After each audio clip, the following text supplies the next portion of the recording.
Creative director Sukumar, stylish star Allu Arjun combination లో వచ్చిన action drama movie Pushpa. గంధపు చెక్కల నేపథ్యంలో తెరకెక్కిన పుష్ప పార్ట్ 1 ది రేస్ సినిమాలోని Allu Arjun terrific acting, Sukumar screen play, action scenes, sentimental scenes, romantic love scenes ఇలా అన్ని అంశాలు ప్రేక్షకులను బాగా ఆకట్టుకొని బాక్సాఫీస్ దగ్గర ఇండస్ట్రీ హిట్ అందుకుంది.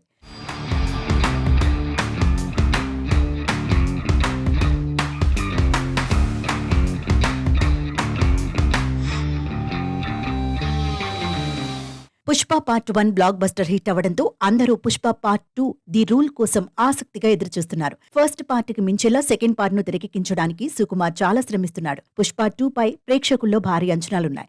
పుష్ప 2 రిలీజ్ డేట్ పై అనేక సందేహాలు వస్తున్నాయి. పుష్ప 2 పోస్టర్, టీజర్ పై ప్రేక్షకుల్లో అదిరిపోయే రెస్పాన్స్ వస్తుంది. అలానే పుష్ప 2 రిలీజ్ డేట్ చాలా రోజుల క్రితమే ప్రకటించారు మేకర్స్.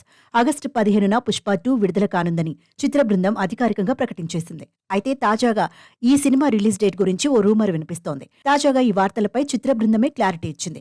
ఈ సినిమా షూటింగ్ కి ఎన్ని ఇబ్బందులు ఉన్నా అనుకున్న టైంకే రిలీజ్ చేసేలా ప్లాన్ చేస్తున్నారు మేకర్స్. దీంతో విడుదల తేదీ ఆలస్యమయ్యే అవకాశం ఉందనే వార్తలు వినిపిస్తున్నాయి. జూనియర్ ఎన్టీఆర్ నటించిన దేవరా చిత్రం పుష్ప 2 కి బదులుగా ఆగస్టు 15న విడుదలవుతుందని సోషల్ మీడియాలో కొన్ని కామెంట్స్ వినిపించాయి. తాను ముందుగా చెప్పినట్టు ఆగస్టు 15వ తేదీన ఖచ్చితంగా వచ్చేస్తున్నామని, పుష్పగాడు ఆ రోజు దిగడం ఖాయమని అంటూ సుకుమార్ టీం క్లారిటీ ఇచ్చేశారు.